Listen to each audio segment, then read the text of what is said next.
The council chamber stretched high above the gathered representatives, its walls made of transparent crystal that showed the stars beyond. 17 different alien species sat in their designated seats, each one representing a civilization that had existed for thousands of years. They had seen empires rise and fall. They had prevented wars and brokered peace across the galaxy. They believed they knew everything about survival.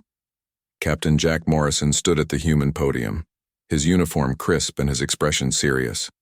Next to him, Dr. Lisa Grant held a data tablet filled with research. Behind them, Ambassador Peter Cole watched the council with careful eyes. They had come to deliver a warning, but already Morrison could see the dismissive looks on many alien faces. High Arbiter Zekthorn sat at the center of the council. His crystalline body reflected light in rainbow patterns, and his voice echoed like wind chimes when he spoke. He was ancient, respected, and completely certain of his wisdom. Next to him, Commander Valrix clicked his mandibles softly. The insectoid warrior had fought in 100 battles, all of them won through superior technology and careful planning. Morrison began his presentation. The Void Reavers have attacked 3 outpost stations in the past month. Each time, they've adapted to our defensive patterns. They're not random raiders. They're testing us, learning our weaknesses. He displayed holographic images of the attacks. The Reavers were nightmare creatures, all sharp edges and dark matter shields. They consumed everything in their path, leaving nothing but empty space behind. Our military analysts have studied their tactics, Morrison continued. They attack in waves, each one stronger than the last. They're building up to something bigger. We need to fortify the outer colonies now, before they strike in force. Zekthorn's crystalline form seemed to glow brighter, a sign of amusement among his species. Captain Morrison, humanity has been part of this council for only 70 years. We have maintained peace for 3,000. Do you truly believe we need lessons in defense from a species that was fighting with primitive weapons just centuries ago? Several council members made sounds that approximated laughter. Morrison's jaw tightened, but he remained professional. Dr. Grant stepped forward, her voice calm and measured. With respect, High Arbiter, our analysis shows a clear pattern. The Reavers are using psychological warfare combined with adaptive technology. They study how we think, how we react. Our defensive proposals account for this. Psychological warfare. Valrix clicked, his mandibles spreading in what might have been a smile. How very human. You see violence and aggression in everything because that is your nature. These Reavers are simply another species that needs to be understood, to be reasoned with. Ambassador Cole finally spoke, his voice cutting through the murmurs. We've tried to reason with them. They don't communicate. They only consume. Ignoring this threat will cost lives. Zekthorn raised one crystalline appendage and the chamber fell silent. Ambassador Cole, your species has contributed much to our scientific knowledge. Your mathematics and engineering are impressive. But warfare, strategy, these are areas where your inexperience shows clearly. He gestured to the holographic displays Morrison had shown. You propose fortifications, military buildups, aggressive patrols. These are the solutions of a young species, one that has not yet learned that true strength lies in diplomacy and superior technology, not in barbaric shows of force. Morrison pulled up another display. These are the projected attack patterns based on Reaver movements. If we don't act now, they'll hit the Kelmar system within 3 months. 2 billion civilians live there. Your projections are based on assumptions, Zekthorn replied smoothly. You assume they think like humans, that they value conquest and destruction. We will send diplomatic envoys, as we always have. We will offer them a place in the galactic community. This approach has worked for millennia. And if it doesn't work this time? Morrison asked, his voice sharp. Then our defense fleet will respond as it always has, Valrix answered, with measured force, with precision, with the technological superiority that has never failed us. Not with the crude tactics you propose. Dr. Grant tried one more time. Our cultural analysis suggests the Reapers don't have a diplomatic framework. Their entire social structure is based on consumption and expansion. Please look at the data. But the council was already losing interest. A vote was called on the human proposals. One by one, the alien representatives rejected every suggestion. Fortify the colonies? Denied. Increase military patrols? Denied. Prepare evacuation protocols? Denied. Instead, the council voted to send peaceful envoys to make contact with the Void Reapers. They voted to restrict human military movements in council space. claiming that aggressive human vessels might provoke the Reavers unnecessarily. The final vote came, 16-1. Only humanity opposed the resolution. Zekthorn looked directly at Morrison. Captain, I understand this is difficult for your species to accept. Violence is comfortable for you. It's familiar. But you must trust in our experience, our wisdom. We have guided this galaxy to prosperity. Your time will come to lead, but that time is not now. You are too young, too volatile, too locked into your primitive instincts. The chamber filled with approving sounds from the various species. Morrison stood frozen at his podium, his hands gripping the edges. Dr. Grant's face had gone pale. Ambassador Cole's expression was unreadable. For a long moment, no one moved. Then Cole did something unexpected. He reached down, closed his data files, and disconnected his terminal from the council network. The soft click echoed in the vast chamber. He looked at Morrison and Grant, then nodded once. Morrison understood. He gathered his materials, each movement precise and controlled. Dr. Grant did the same, her hands steady despite the trembling Morrison could see in her shoulders. They packed everything away in silence. The council members watched, some confused, others still amused. Zekthorn tilted his crystalline head, light dancing across his surface. Ambassador Cole, we have other matters to discuss today. Cole said nothing. He simply turned and walked toward the exit. Morrison fell in step behind him, then Grant. Their footsteps were the only sound in the chamber as they crossed the long floor. Ambassador, this is highly irregular, Valrix called out. We have protocols. Cole didn't pause, didn't look back. He reached the massive doors and they slid open with a whisper. Beyond them lay the corridor that led away from the council, away from the species that had just rejected humanity's warnings. Morrison took one last look at the council chamber, at the aliens who believed themselves so wise, so advanced. He saw Zekthorn watching them go, that same amused glow still present. The High Arbiter probably thought the humans were sulking, acting like children who didn't get their way. He had no idea what was really happening. Morrison turned and followed his ambassador into the corridor. The doors closed behind them with a soft sound that seemed far too quiet for such a significant moment. Inside the chamber, the council moved on to other business. Outside, 3 humans walked in complete silence toward their shuttle. They had said everything that needed to be said. The council had made their choice. Now humanity would make theirs. In the shuttle, as they lifted away from the council station, Cole finally spoke. Contact Earth, recall all our people, every ambassador, every researcher, every trader. Bring them home, sir, Morrison asked, though he already knew the answer. Cole looked out at the stars, at the vast expanse of space that the council believed they controlled. We warned them. They refused to listen. Now we do what we should have done from the start. What's that, sir? Grant asked quietly. We walk away, Cole said simply. Let them face what's coming on their own. The shuttle accelerated toward human space, leaving the council station behind. None of them looked back. The message reached Earth within hours. By the end of the day, every human in council space had received their orders. Simple, direct, impossible to misunderstand. Come home. Admiral Helen Carter stood on the bridge of the Earth Defense Fleet headquarters, watching the tactical display. Green dots representing human ships began moving, all of them converging toward human territory. Hundreds of vessels, thousands of personnel, all leaving their posts without explanation. Admiral, the Galactic Council is requesting communication, her aide reported. Automated response only, Carter replied. Standard message. She had written it herself, kept it brief. No anger, no accusations, just facts. Humanity was pursuing independent security measures. All council agreements were suspended. That was all they needed to know. Director Ryan Phillips sat in a darkened room on Earth, coordinating the withdrawal of human intelligence assets. His agents had been embedded in alien societies for decades, gathering information, building networks, maintaining relationships. Now all of that ended. Pull everyone out, he ordered. Sleeper agents, active operatives, research teams, all of them. Leave no trace we were ever there. His second-in-command hesitated. Sir, some of our people have been in place for years. They've built lives there, families even.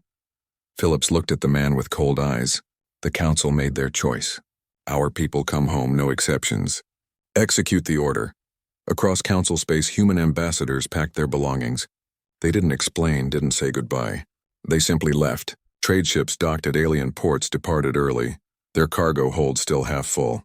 Research stations went dark, their valuable equipment abandoned in place. On the frontier colony of New Portland, Governor Maria Santos watched the council news feeds with her senior staff. The alien reporters were confused, some amused, others concerned. The humans were leaving and no one knew why. "Governor, we've received the recall order," her military advisor said, "but we're not being evacuated." "We're being fortified," Santos nodded slowly. She had expected this. New Portland was on the edge of human space, closest to where the Void Reavers would likely strike. If the council fell, her world would be next in line. "Implement martial protocols," she ordered. "I want every able-bodied colonist trained in basic defense. Convert the agricultural warehouses to supply depots. We're going to turn this farming world into a fortress." Her staff stared at her. New Portland had 20 million people, most of them farmers and their families. They had come here for peace, for a quiet life among the crops and open fields. "Ma'am, the people won't understand," someone said. "They will when the Reavers come," Santos replied grimly. "And they will come. The council has guaranteed it." The transformation began immediately. Mining equipment was repurposed to dig defensive positions. Civilian transports were retrofitted with weapons. Children learned to recognize emergency sirens. The peaceful colony disappeared, replaced by something harder, something ready for war. Back on Earth, Senator Paul Green addressed the planetary government. The council had sent formal complaints demanding explanations for human actions. Some Earth politicians wanted to respond to maintain diplomatic relations. "No," Green said firmly. "We gave them our analysis. We showed them the threat. They called us primitive and warmongering. Now they can handle it themselves. But, Senator, if the council falls, we could be next," a representative argued. Green pulled up a star map. "Look at our positioning. Every human colony is now preparing for siege. Every fleet is being repositioned to defensive coordinates. Director Phillips has pulled all our intelligence assets and debriefed them. We know exactly what the council faces, and we're ready." He zoomed in on council space. "They chose to be weak. We choose to be ready. There's a difference." In orbit around Mars, Admiral Carter reviewed the fleet deployments. Hundreds of ships had returned from council space, and she was redistributing them along human borders. The formation looked defensive, but it was more than that. Every ship was positioned to respond to threats, yes, but also to observe what happened to the council. "Admiral, we're receiving desperate messages from council worlds," her communications officer reported. "They want to know why we're leaving. Some are afraid we know something they don't." "They're right to be afraid," Carter said quietly. "But we warned them." Send no response. Captain Amy Lewis commanded a small scout ship called the CSS Wanderer. Her orders were specific. Position at the edge of council space and observe. Don't intervene, don't communicate, just watch and record. She reached her assigned coordinates and activated her stealth systems. From here, she could monitor council transmissions and watch their borders. It felt wrong, sitting idle while disaster approached, but orders were orders. "Captain, I'm picking up Void Reaver signals," her sensor officer reported. "They're massing near the Gentari colonies." Lewis watched her screens as the nightmare shapes assembled. The Reavers were gathering in numbers she had never seen before. This wasn't a raid. This was an invasion. "Record everything," she ordered. "Earth needs to know what's coming." The first attack hit the Gentari outer colonies 3 days later. The Council's defense fleet responded exactly as their doctrine prescribed. Measured force, precision strikes, minimal aggression to avoid escalation. The Void Reavers tore through them like they weren't even there. Lewis watched in horror as capital ships exploded. The Council forces tried to adapt, but every move they made seemed anticipated. The Reavers countered each tactic before it could be fully deployed. "They're reading the Council like a book," her tactical officer whispered. "It's like they know exactly what they'll do." Because Captain Morrison told them, Lewis realized. He predicted this exact scenario in his briefing. The Council's tactical doctrine is too rigid, too predictable. The Reavers learned it, and now they're exploiting it. 3 colonies fell in 1 week, then 5 more the next. The Council finally tried to reach Earth, sending urgent messages requesting immediate military consultation. All of them bounced back, undelivered. Commander Valric sat in his command center, surrounded by tactical displays showing one defeat after another. He pulled up the human military proposals from months ago, the ones the Council had rejected. As he read Morrison's analysis, his mandibles clicked in growing agitation. Every prediction had come true. Every weakness Morrison identified was being exploited. The humans had known exactly what would happen, and the Council had laughed at them. He tried to contact the human military directly. The communication protocols didn't even connect. Humanity had completely severed all links. On Earth, Phillips watched the intelligence reports flowing in from Captain Lewis and other observers. The Council was collapsing faster than even human projections had estimated. "Should we offer assistance?" one of his analysts asked. Phillips shook his head. "Not yet. They need to understand the full cost of their arrogance. When they're desperate enough, when they've lost enough, maybe then they'll be ready to listen." High Arbiter Zektharn stood in his crystalline tower, watching the casualty reports climb. 17 worlds had sent distress calls. His diplomatic envoys had been consumed by the Reapers without a single word exchanged. Everything the humans had warned about had come to pass. He tried to contact Ambassador Cole personally. The message was refused before it even reached human space. Humanity wasn't just ignoring the Council. They had blocked them entirely. For the first time in his long life, Zektharn felt true fear. The Council had faced threats before, but always they had prevailed through wisdom and technology. Now both were failing, and the one species that might have helped was gone.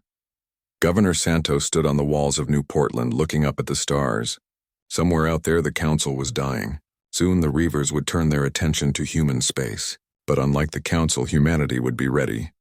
Her colony had transformed completely. Every citizen could fight. Every building was fortified. They had planned for siege, for invasion, for the worst the galaxy could throw at them. "Governor, long-range sensors are picking up Reaver movements," her aide reported. "They're still focused on Council space, but they're getting closer." "Let them come," Santos said quietly.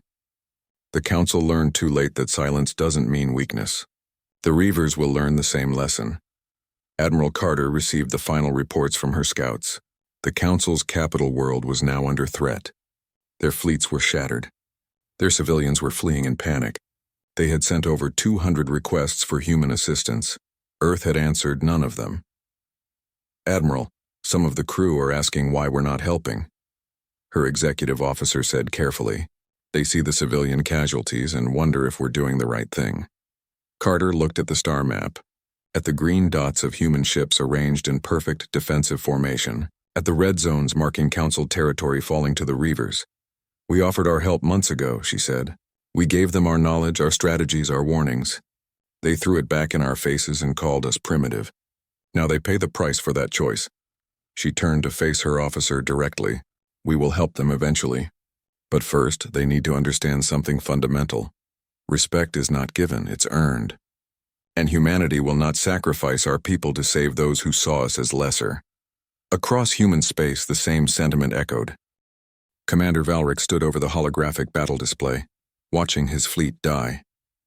23 capital ships had entered the Kelmar system to defend the heavily populated worlds there. Now only 6 remained, and they were retreating in disorder. The Void Reavers pursued them like predators who knew their prey was wounded. Every defensive formation Valric ordered, they countered before it could be properly established. Every tactical maneuver he attempted, they anticipated and exploited. It was as if they could read his mind. "Sir, the Kelmar evacuation is only 40% complete," his aide reported. 2 billion civilians are still on the surface. Valric felt his mandibles lock in frustration. "How long until the Reavers reach orbital position?" 6 hours, maybe less. 6 hours to save 2 billion lives. It was impossible. The transport ships couldn't move that many people in time, and his fleet couldn't hold the Reavers off long enough anyway. He dismissed his aide and pulled up the classified files, the ones containing the human military proposals from months ago. Captain Morrison's face appeared in the recording, younger than Valric's remembered, more earnest. "The Reavers will use pattern recognition against you," Morrison's recorded voice explained. "They'll study your doctrine, learn your standard responses, and counter them before you can adapt. Your military training is excellent, but it's too standardized. Every species in the Council fleet fights the same way." Valric paused the recording. Morrison had been right. The Council prided itself on uniform tactical excellence, on having every ship commander trained to the same high standard. They thought it was a strength. The Reavers had turned it into a fatal weakness. He resumed the recording. Morrison outlined a defensive strategy that seemed chaotic at first glance, but the more Valric studied it, the more sense it made. Random patrol patterns, unpredictable engagement tactics, aggressive counterattacks that ignored conventional doctrine. "You need to fight like you don't know what you're doing," Morrison had said, "because if you're unpredictable, they can't anticipate you. But your current command structure won't allow that kind of flexibility. You'd need to completely restructure how you think about warfare." The Council had dismissed it as barbaric nonsense. Now Valrics understood it was their only chance at survival, and the humans who had offered this knowledge were gone. He tried once more to contact Earth.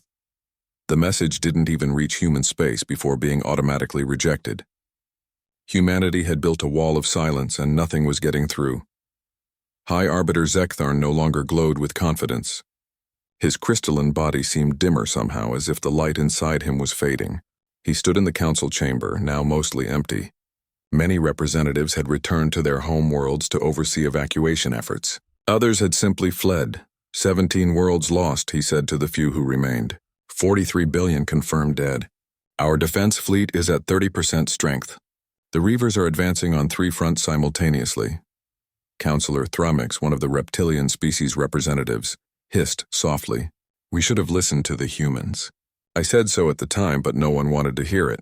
What good does blame do us now?" Another councillor snapped. "The humans are gone. We face this alone. Are they gone, though?" Thramix wondered. Or are they simply watching? Zektharn thought about that. The human withdrawal had been too organized, too complete. They hadn't fled in panic. They had executed a strategic retreat, taking everything with them and leaving no openings behind. "Send another message," he ordered. "Address it personally to Ambassador Cole. Acknowledge our error. Beg for their assistance." The message was composed with great care, every word chosen to show humility, to admit the Council's mistake. Zektharn reviewed it 3 times before approving it for transmission. It bounced back within minutes, undelivered. The humans weren't just ignoring them. They had completely blocked all Council communications. Captain Amy Lewis watched the Kelmar evacuation from her position at the edge of Council space. Her orders remained the same: observe only, render no aid. But it was getting harder to follow those orders. "Captain, we're receiving distress calls from civilian transports," her communications officer reported. "They're requesting any assistance from anyone who can hear them." Lewis gripped her command chair. Her ship could help. They could escort those transports, provide cover for the evacuation, save thousands of lives with minimal risk. No response, she forced herself to say. "Continue recording." "Ma'am, some of those transports have children on board." Lewis closed her eyes briefly. "I know, but our orders are absolute. We are observers only. Earth needs this data more than those people need our single ship." It sounded cold when she said it out loud. It sounded like the kind of calculated cruelty that humanity was supposedly too primitive to understand. But orders were orders, and there were larger considerations at stake.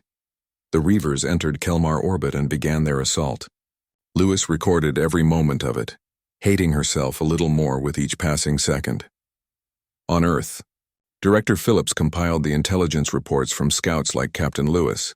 The data painted a clear picture. The Council was finished as a military power.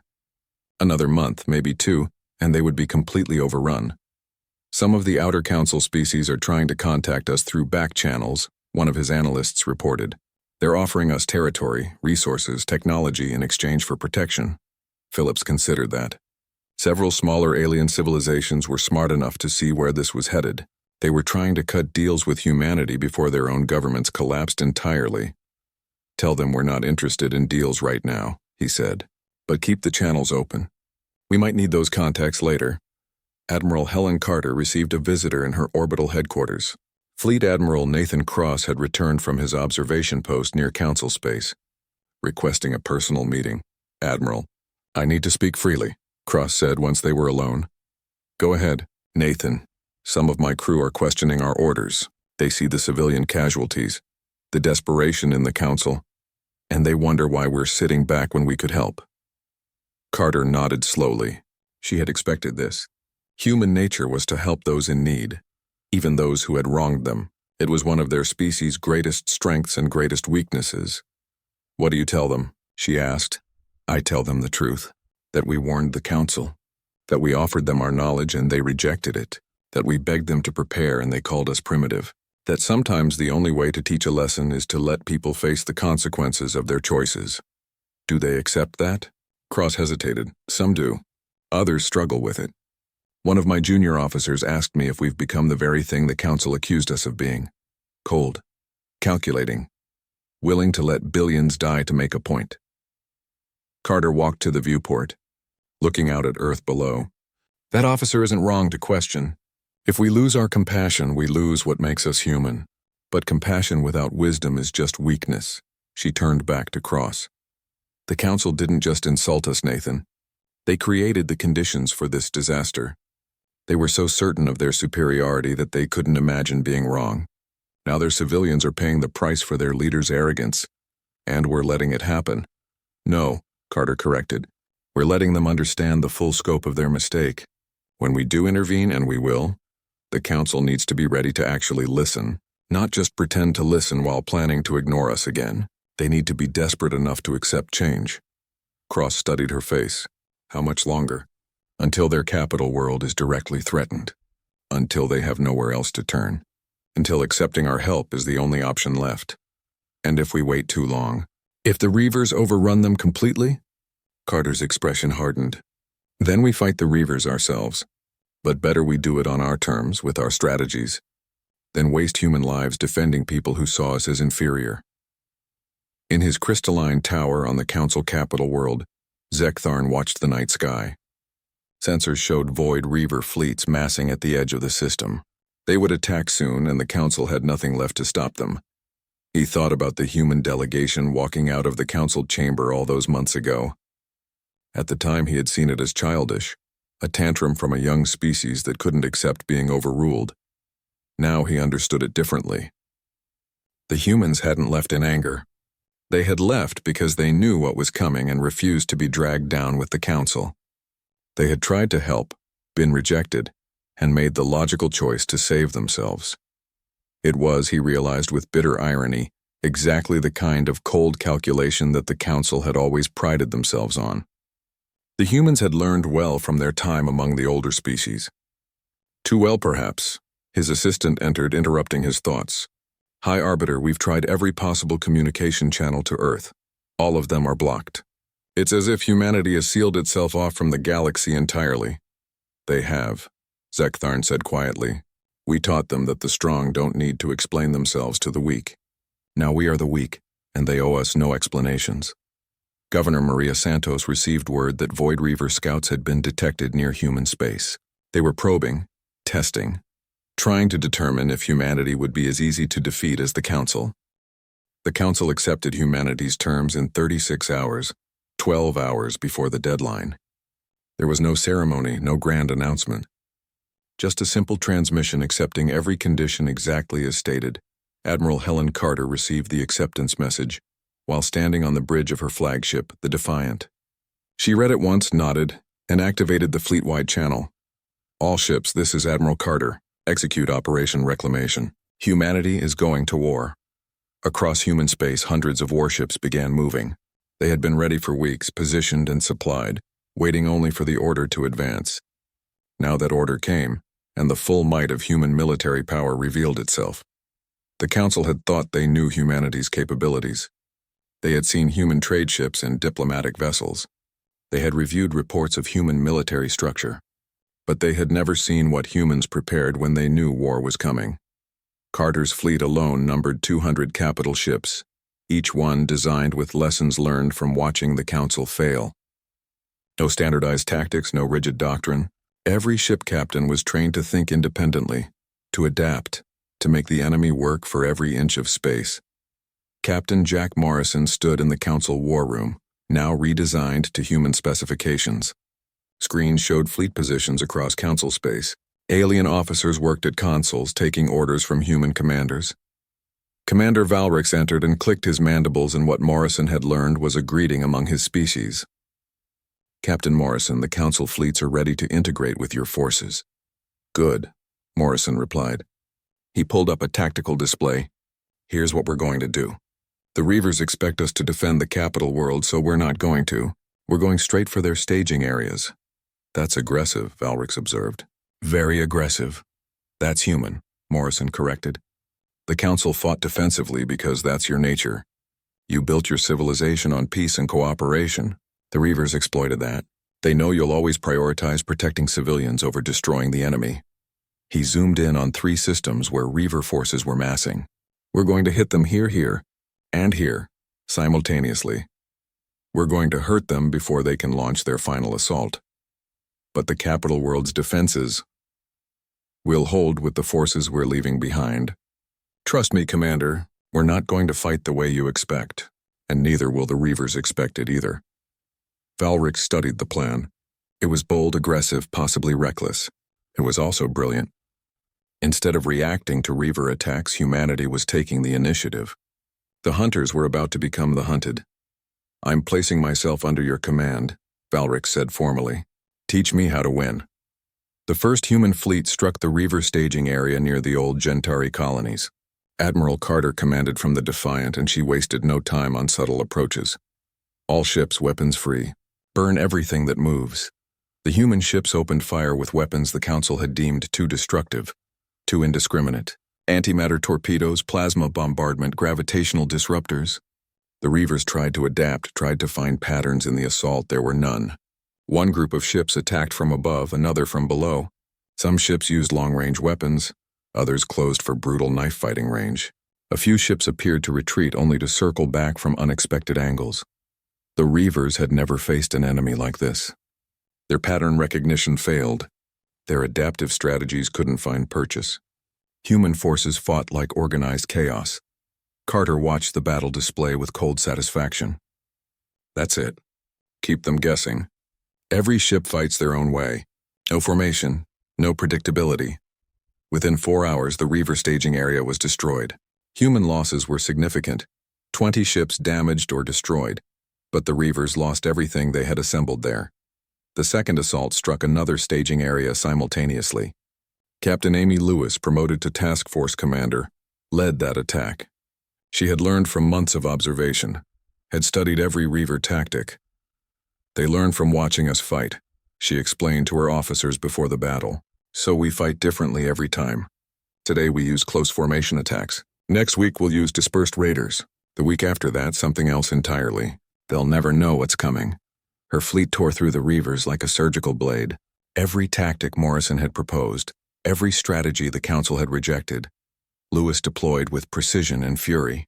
The Reapers tried to retreat, tried to preserve their forces. Human ships pursued, refusing to let them regroup.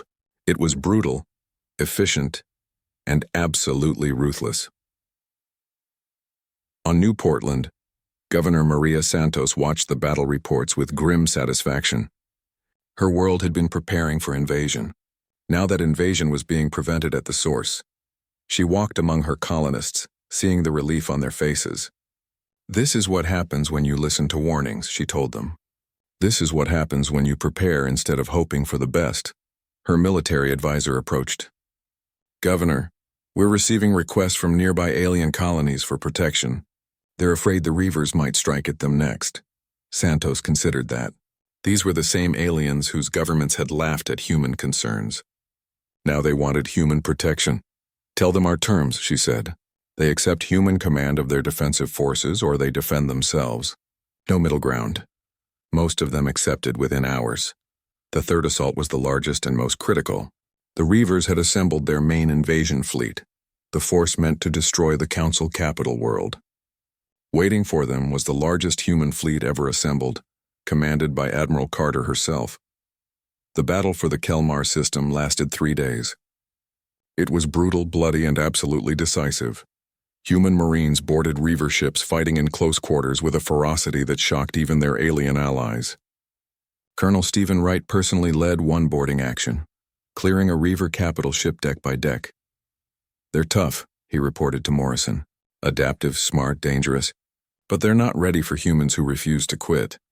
Council forces fought alongside human troops, learning through desperate necessity how to wage total war. Valrix commanded a mixed fleet of human and council ships, and for the first time since the war began, he saw victory instead of defeat. The Reavers broke first. Their main fleet shattered, scattered, fled into deep space. Human ships pursued, hunting down every survivor they could find. No mercy, no quarter, no diplomatic overtures. Just the systematic destruction of an enemy that had threatened galactic civilization. When the battle ended, both sides had suffered heavy losses. 40 human capital ships were destroyed or too damaged to repair. Thousands of human soldiers and sailors would never go home. But the Reaver invasion force was gone, eliminated as a threat. Admiral Carter stood on the bridge of the Defiant, looking at the casualty reports. Each number represented a life, a person who had trusted her command. The cost of victory was high. "Admiral, we're receiving congratulations from the Council," her communications officer reported. "Ignore them," Carter ordered. "Send casualty notifications to the families." "They need to know before anyone starts celebrating." She turned to her senior staff. "The Reavers will rebuild eventually. This isn't over, but we've bought time, and we've taught them that humanity can't be easily defeated." "What about the Council, Admiral?" someone asked. Carter smiled grimly. "The Council is learning the same lesson." Captain Morrison returned to the Council chambers, but everything was different now. The seating arrangement had changed. Human representatives sat at the center with alien counselors arranged around them. The power structure was visible in every detail. High Arbiter Zektharn no longer held his title. He was simply Counselor Zektharn now, one voice among many. He approached Morrison carefully. "Captain, I wanted to thank you personally. Your strategy saved billions of lives." Morrison looked at him without warmth. "My strategies were available 6 months ago. You could have saved those lives then. Instead, you waited until you had no choice." Zektharn's light dimmed. "You're right. We were arrogant. We believed our age and experience made us wise. We were wrong." "Yes, you were," Morrison agreed. He didn't soften his tone, didn't offer easy forgiveness. "Billions died because of that arrogance. Don't expect humanity to forget that." He walked away, leaving Zektharn standing alone in the chamber that no longer represented his authority. Dr. Lisa Grant worked in a relief center on a recovered council world. She coordinated medical aid, food distribution, reconstruction efforts. The work was exhausting and endless. A young alien child approached her, one of the reptilian species. "Are you a human?" the child asked in broken universal language. "Yes, I am," Grant replied. "My teacher says humans saved us. Is that true?" Grant knelt down to the child's level. "Humans helped save you, yes. But many humans died doing it. And it didn't have to happen this way. If the adults had listened earlier, fewer people would have died." The child didn't understand the politics. Children never did. But someday this child would grow up in a galaxy where humans were no longer the junior species, no longer dismissed and underestimated. That was worth something. Months passed. The Reavers remained dormant, hurt badly enough that they would need years to rebuild. The Council rebuilt too, but under a very different structure. Human officers commanded Council fleets. The neutral station Gamma 7 drifted in empty space, equidistant from human territory and Council space. It had been built centuries ago as a meeting place for species that didn't trust each other enough to meet on home ground. Now it served that purpose again. A single human ship approached the station. Not a warship, not a diplomatic vessel, just a standard military transport. It docked without ceremony and 3 people disembarked. Vice Admiral Karen Hayes led the group, her uniform spotless and her expression cold. Behind her walked Colonel Stephen Wright, a combat veteran whose eyes constantly scanned for threats. Dr. Lisa Grant followed, carrying a data case and wearing the same unreadable expression she had worn when leaving the Council chamber months ago. The Council delegation was already waiting in the main conference room. Zektharn looked diminished somehow, his crystalline form no longer gleaming with confidence. Commander Valrix stood beside him, mandibles clicking nervously. 5 other Council representatives completed the group, each one looking worn and desperate. Hayes took her seat without greeting any of them. Wright stood behind her chair, silent and watchful. Grant placed her data case on the table but didn't open it yet. "Thank you for coming," Zektharn began. "We are grateful that humanity has agreed to meet with us." "We haven't agreed to anything yet," Hayes replied. "You asked for a meeting. We're here to listen to your request. That's all this is. The bluntness made several council members shift uncomfortably. They were used to diplomatic language, to careful phrases that said much while committing to nothing. Hayes clearly had no interest in such games. Valrix clicked his mandibles twice before speaking. The Void Reavers have destroyed 29 council worlds. Our defense fleet is at 16% operational capacity. Conservative estimates suggest we have 4 to 6 weeks before our capital world falls. We know, Wright said simply. We've been watching. The words hung in the air like an accusation. Watching, not helping. Just watching while billions died. We need your help, Zektharn said, and Hayes noticed how difficult it was for him to say those words. We were wrong to dismiss your warnings. We were wrong to question your capabilities. We acknowledge this error and ask for your assistance in defending against the Reavers. Hayes pulled a data tablet from her jacket.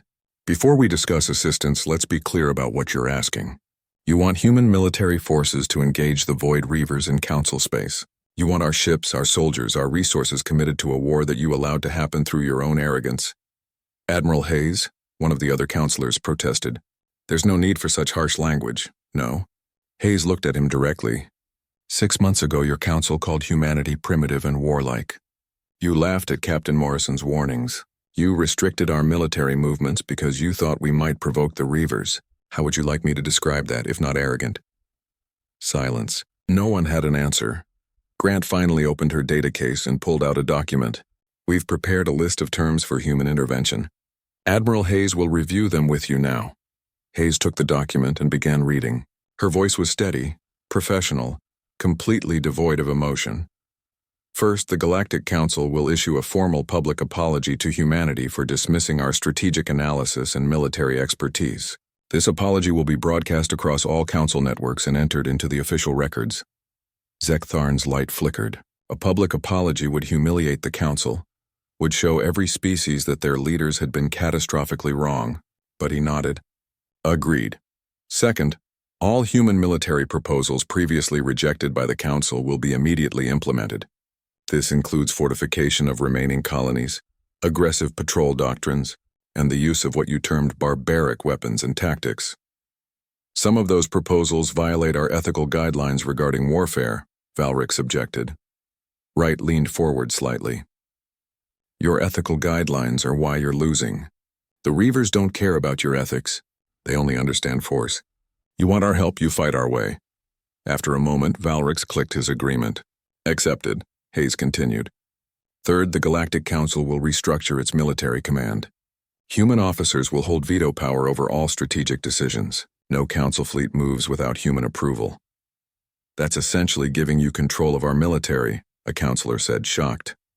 Yes, Hayes agreed. It is. Because your military leadership has proven completely ineffective. If you want to survive, you accept human strategic command. If you'd rather maintain your pride, you can keep fighting alone. She let that sink in for a moment before adding, how's that working out for you so far? The council delegation exchanged glances. This was worse than they had expected.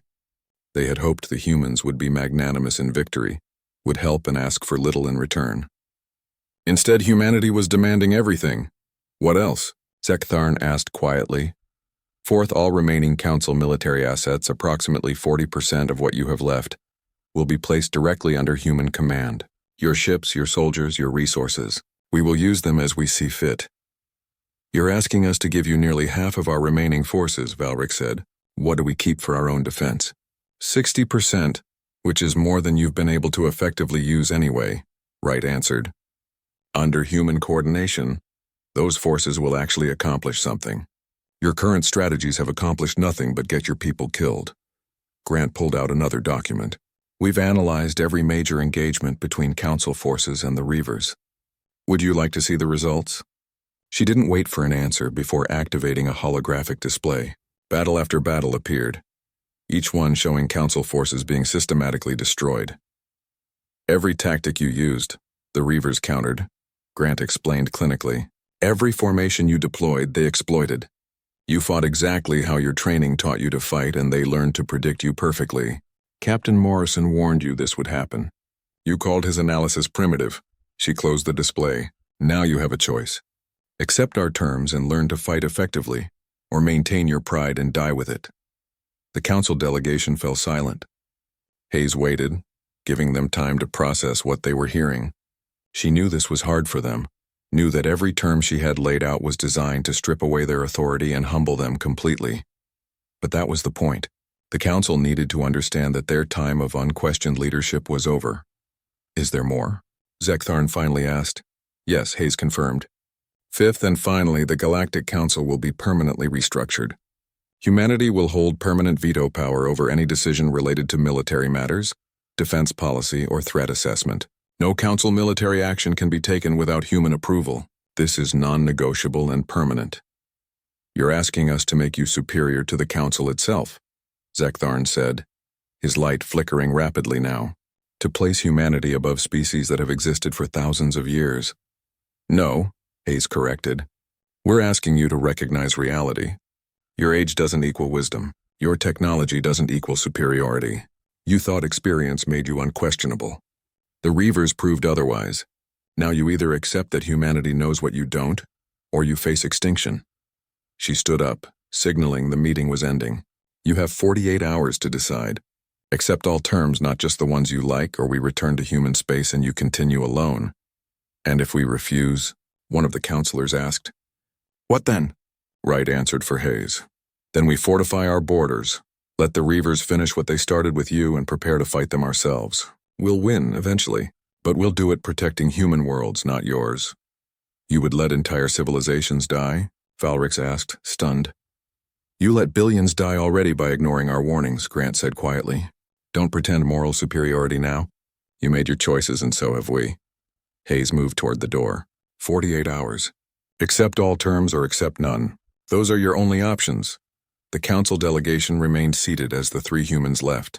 The conference room felt much larger and emptier once they were gone. Zektharn looked at his fellow counselors. We have to accept. It's humiliating, someone protested. We're surrendering our authority to a species we welcomed into the council just decades ago. We're surrendering our pride to save our lives, Zektharn corrected. There's a difference, Valrix clicked thoughtfully. I've studied the human combat reports from their border engagements with the Reavers. They're winning, consistently. They use tactics I don't fully understand, but they work. The Vice Admiral is right, our strategies have failed completely. So we just give them control? We give them command, Valrix clarified. There's a difference. They're not occupying us or enslaving us. They're demanding the authority to actually win this war. Everything they're asking for, they need to be effective. Thramix hissed softly. I said we should have listened to them months ago. No one wanted to hear it then. Now we pay the price for that arrogance.